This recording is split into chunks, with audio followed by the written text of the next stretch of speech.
Tammy's back in the back. She's gonna wrangle them, instruct them, teach them a more perfect way back there. Her legs been bothering her, so we cut out steps and just kind of came straight in back there.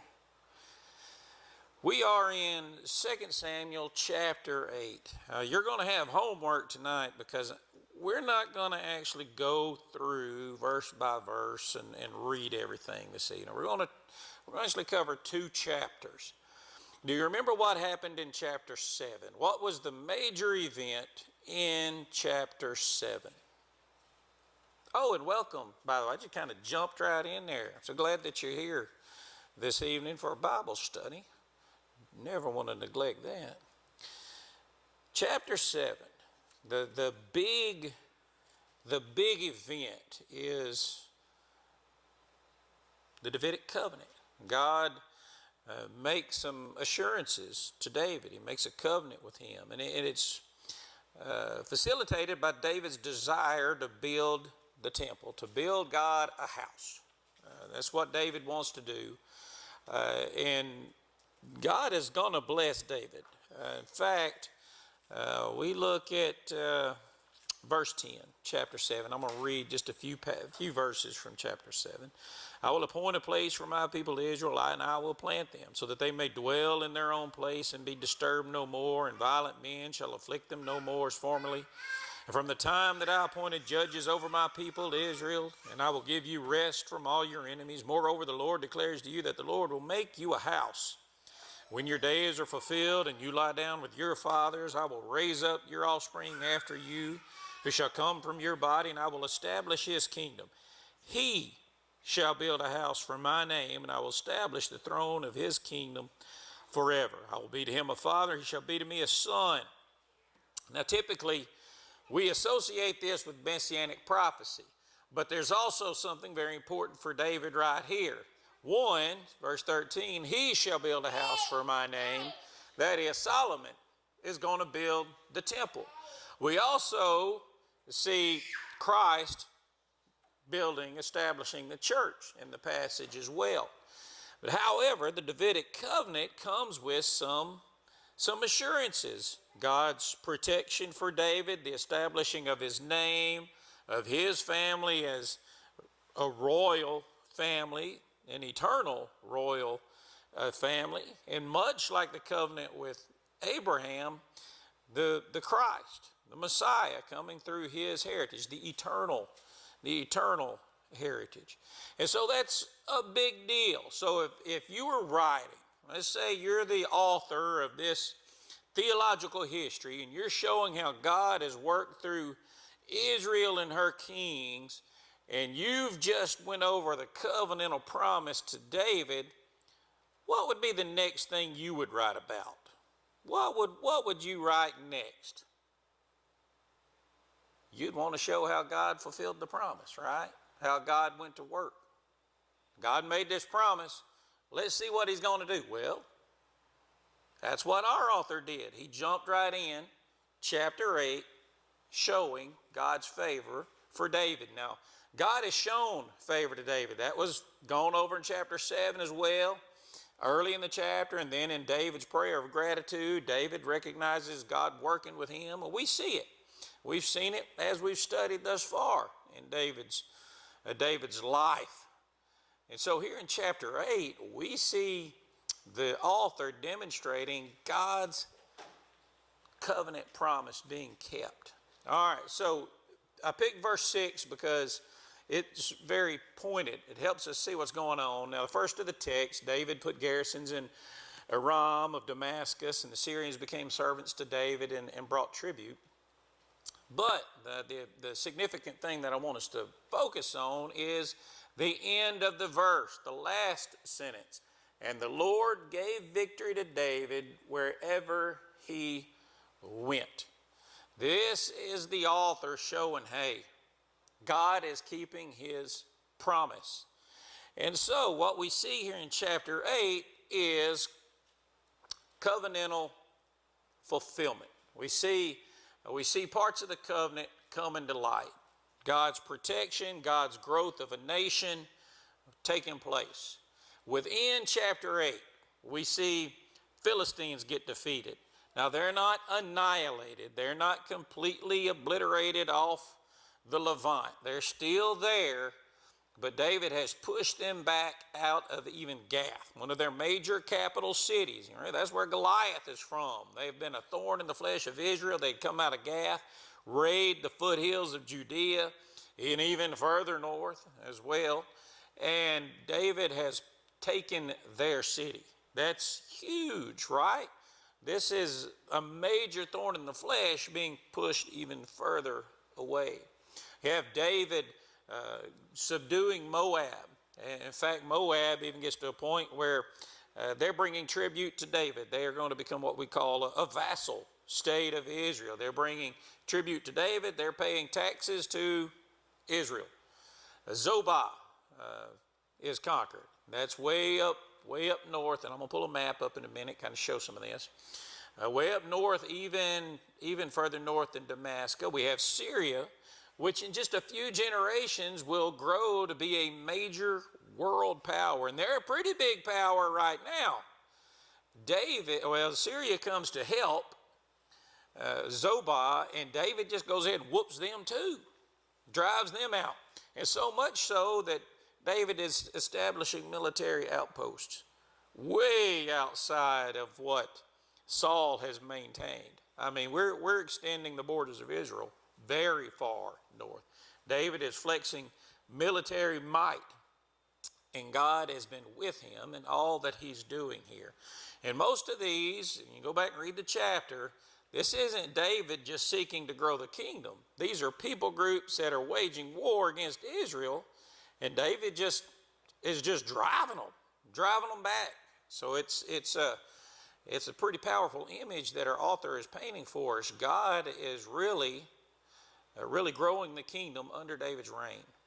Ammon is subdued. We're going to look at the map again. They're brought under control. Edom, David establishes garrisons there too. And the Amalekites, who've always been a thorn in the flesh, even as far back as coming out of Egypt. Amalek is also subdued. And so what we see, I don't know why I didn't bring a pointer. I need a pointer. I need to get a pointer. We see on the map, as far north as Hamath, that is just above Zobah. We're talking way up yonder. Antioch of Pisidia in the New Testament, we're way above what we consider, what we normally think of when we consider the land of Israel, especially from the reign of Saul. We see Zobah up there is kind of the region between the mountains up the Jordan River Valley. Of course, it's not the Jordan River Valley right there. You're even above the headwaters by the time you get up there. The land between the mountains, north of the Sea of Galilee, way up north. Got Damascus that he has conquered and went above into Aram and Syria. And Syria controlled most of the north end of the desert into what we would call the Fertile Crescent, a little further north. And David has pushed them back. Now the Ammonites, the Moabites, and the Edomites, they're a people group that's been there since Noah, right? So Ammonites generally controlled the land from the northern end of the Dead Sea on up into the Transjordan, a pretty good ways. The Moabites, central and southern areas to the east of the Dead Sea, there in the Transjordan, out to the desert, where no one really controlled too much. And then the Edomites, south of the Dead Sea, and kind of spreading out on each side of the valley. And so those people groups been around, since the flood, right? David has brought them into submission. Some of them, they would pick fights here and there. They were constantly antagonizing Israel, making raids. David has all of them paying tribute now. They're all paying taxes, and he's even set up military garrisons in them. Amalek generally controlled the desert between Edom back over towards Egypt. We're thinking, south of Beersheba, and maybe even parts of Beersheba at this time. and even further south into what we would call the Sinai Peninsula, but the Sinai Desert wilderness. Amalek controls that area.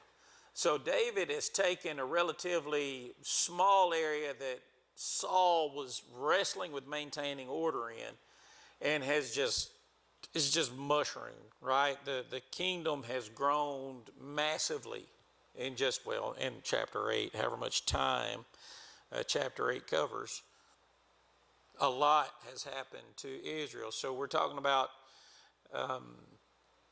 things we often don't talk about when we are in the text, along with the theological thing that's happening. One day, God fulfilling covenant, we're seeing the wealth, the general wealth of Israel shoot up.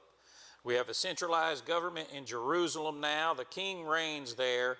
The ark is brought in. It's the center of religion now because the ark's there. And now we have multiple nations paying tribute, taxes, vassals. So what we're seeing is a massive influx of income. Couple that with control of the major trade routes that run through. There's only a couple that actually pass through the desert. Now, it's not on the map, and I probably could have put it on here if I shrunk everything down. Babylon, the Tigris, Euphrates, Persian Gulf, is back over here around the baptistry. There weren't very many peoples that would navigate the desert to come over here to it. They would travel up north, up through the greener land, the Fertile Crescent. They would travel up and around that way, and all the major travel routes pass through David's control. He who controls trade routes, controls trade, controls money. Money is power, especially during this time. So Israel is in a growth spurt, a very powerful growth spurt. Politically, economically, David's wealth, fame growing as well. Everything is flourishing fantastically at this point.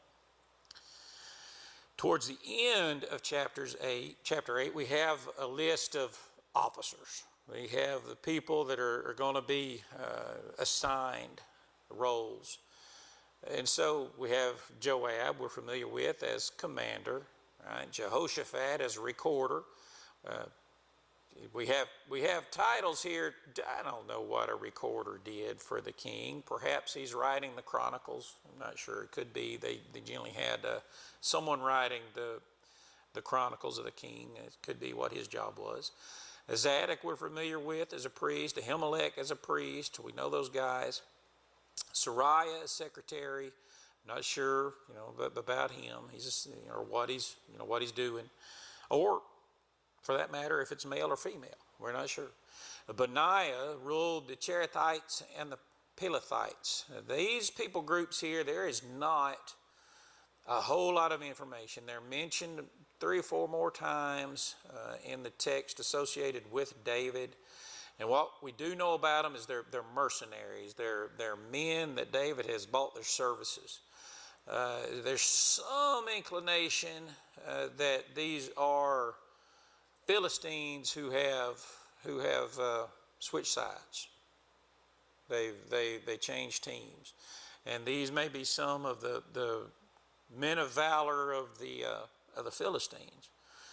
And then we have David's sons. In the text, they're called priests. And the interesting thing is, one, we know the Levitical law doesn't allow for David's sons to be priests because the tribe of Levi.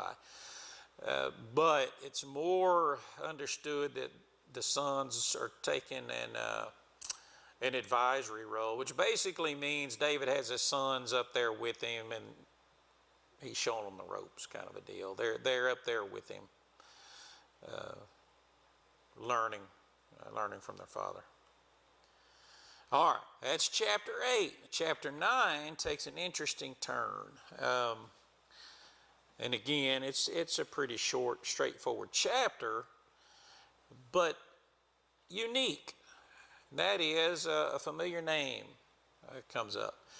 The very first verse gives us an inclination of what's happening. David said, "Is there still anyone left of the house of Saul that I may show him kindness for Jonathan's sake?" And so we have the question, and we also have the purpose, right? Is there anyone left in Saul's line because he wants to honor Jonathan? This is the purpose. Is there anyone left? Do you remember? What was his name? Mephibosheth. Mephibosheth.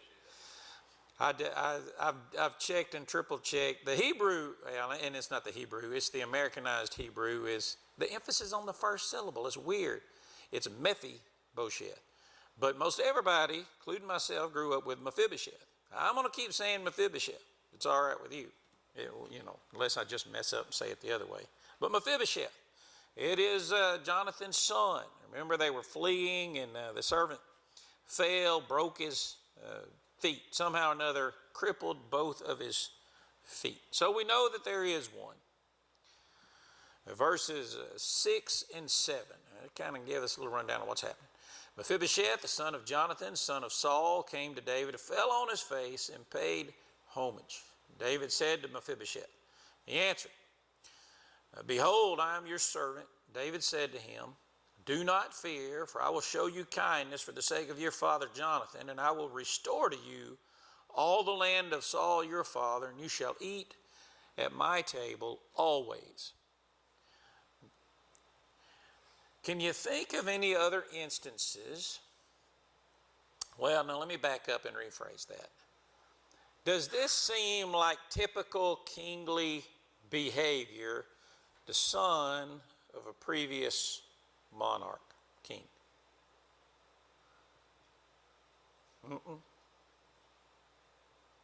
Typically, what happens is one of two things. The entire line of the other king is annihilated, or that king himself is brought in to eat at the king's table, usually minus his thumbs and perhaps his big toes. And it's a way of showing, one, dominance, and two, keeping the king and his people under the thumb, right? Because one, you can't have a formidable opponent left in the line of the king. But there's other things at play here. One, we already see in the very first verse that David's concern is to honor this kingly line, right? Saul was king. We saw the great respect David had for Saul and the great love that he had for Jonathan. There's no reason to think whatsoever that what David is doing here is any way, some sort of way of keeping control over a possible adversary. There's no hint in the text of that. Some will argue to the contrary, that David is just looking to keep Saul's line under his thumb in Mephibosheth. But that's not the feeling we get. And I'm going to back that up by saying, verse 7, do not fear, for I will show you kindness for the sake of your father Jonathan. We can cover that. But this, I will restore to you all the land of Saul your father.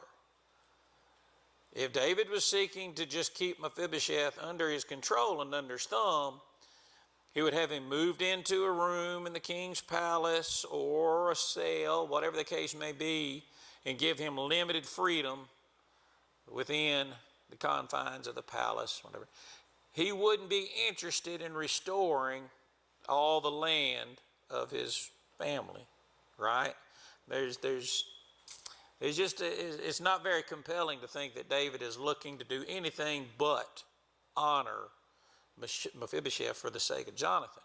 And it's also backed up here in this text, verses 9 and 10. The king called Ziba. David called Ziba, which was Saul's servant. He's the one that's taking care of Mephibosheth. He said to him, all that belonged to Saul and all to his house I've given to your master's grandson. You and your sons and your servants shall till the land for him, and shall bring in the produce, that your master's grandson may have bread to eat. But Mephibosheth, your master's grandson, shall always eat at my table. And now Ziba had 15 sons and 20 servants. So we see David giving back the land and assigning a workforce to work the land, to bring forth its fruit, whatever that may be, and it's for the sake of Mephibosheth. All right, so think about that for a minute. He's giving Mephibosheth land. Mephibosheth already had the servants and all that, but David has given them a task to work the land, to bring the produce to Mephibosheth. And Mephibosheth is going to eat at the king's table. What need does Mephibosheth have of the produce of all the land? What does that accomplish? He's already eating at the king's table. David is providing for Mephibosheth's personal wealth, right? If the servants are going to till the land, bring the produce, going to bring either the produce or the proceeds of it to Mephibosheth, all of Mephibosheth's needs are already met at the king's table. That means Mephibosheth is not, one, he's not reliant on the king. He's enjoying the king's hospitality.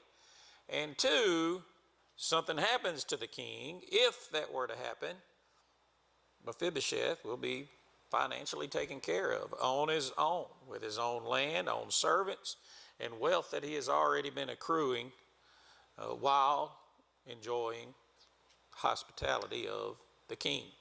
So David is taking great care of Mephibosheth, right? He's seeing after him, bringing honor to to Jonathan and Saul, but more pointedly to Jonathan, and taking care of his son.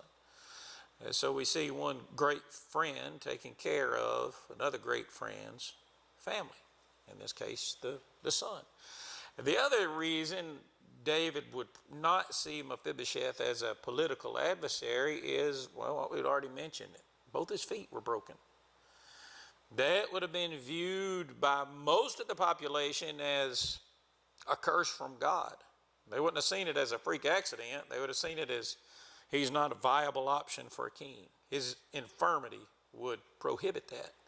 So there's too many reasons for David to not see Mephibosheth as an adversary, but to desire to honor him earnestly. So there's that, and that is chapter 9. There's both chapters are rather straightforward. God is growing the kingdom under David's reign as king. Everything is going great. Israel's growing. David's fame is growing, and David's favor, David's honor towards Mephibosheth is honorable. So everything we're seeing so far, David as king has been good. Everything's been going very good. Chapter 10, which we're not getting into, you can't go very far without getting into some battles. But chapter 11 is where it's going to get really interesting, right? David and Bathsheba, chapter 11. Probably won't get to there next week. We'll probably just do 10 so I can spend more time on 11 and 12 the next time. All right, any thoughts or questions about chapters 8 and or 9?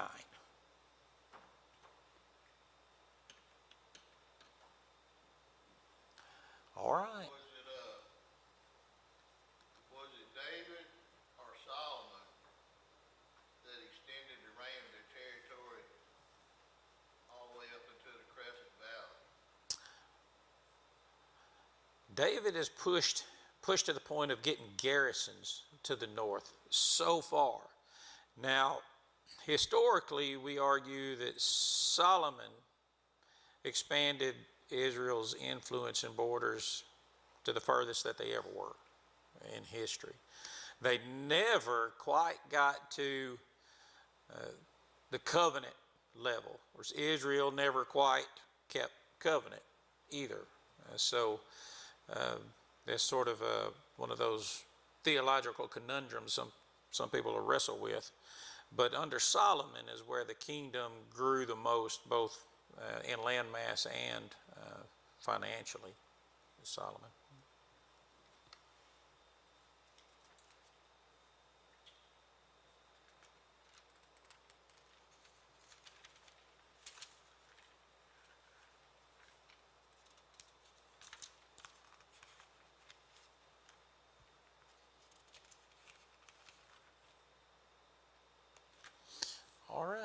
jump into chapter 10 next week.